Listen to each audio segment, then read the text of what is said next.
So if your goods or services are not sold with interstate commerce in mind, or you don't sell through interstate commerce, then you should probably be thinking about a state trademark as opposed to a federal or nationwide trademark. State trademarks versus federal and national trademarks. What are the differences? Hey everybody, my name is Marcella Dominguez and I'm so excited you are back here. Make sure you hit the red subscribe button down below because I am going to be sharing lots of useful information with you, not just about trademarks, but also about creating a really great business journey. In today's video, I am talking to you about whether you need a state trademark or you need a federal trademark. What are the differences and should you be concerned? So if you run a state-based business, then that means that you are not necessarily going to be selling product outside of your state. So what is a good example of somebody who might only apply for a state-based trademark? Well, somebody who only operates within a particular state would be maybe a franchise owner of restaurants or ice cream shops that are only located within a particular state.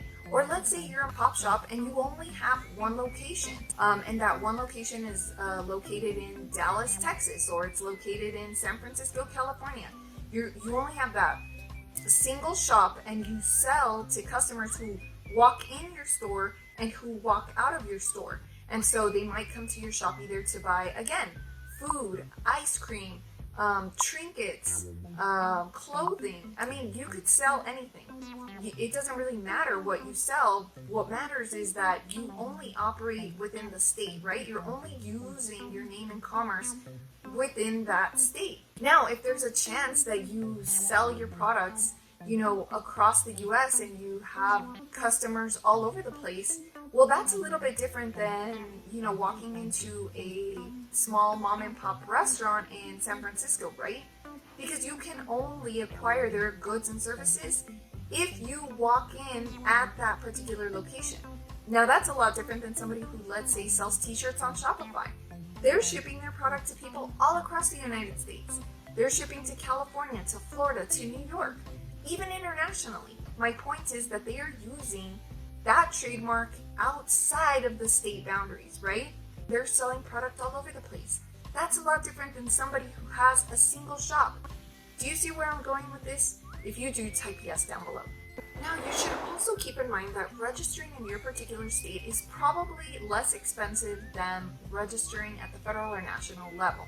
Now, you can find out by doing a simple Google search because every state is going to have varying costs and varying prices, so I cannot just give you a flat answer here and tell you that this is how much it's going to cost for you to obtain a state trademark in the state where you live and operate your business. But again, if you want to send me an email, then feel free to do so. It's always free. So of course, another difference is that between a state trademark and a federal trademark is that you are going to have more comprehensive protection with a federal trademark. So that means the scope of your protection is going to be federal. It's going to be national. It's going to be based on the laws of the United States Patent and Trademark Office and the Lanham Act, whereas with the state trademark, you're basically relying on your state's trademark rules, which are not going to be the same as a federally based registration. So just keep those things in mind. So if the trademark registration is on your mind, then make sure you scroll down into the description below for some DIY legal solutions if you are on a budget. But if you want to work with me directly, I'd be more than happy to speak with you about you and your business and your growing needs. And all you have to do is either schedule a time to speak with me down below, or you can send me an email. I really look forward to getting to know you and your businesses. I've met so many unique people on here and I'm so excited to keep creating videos for you. And if you have a suggestion, make sure you drop it in the comments below or you send me an email and tell me about it. And make sure you watch this video right here because it's also really helpful if you are on this trademark journey. Till next time.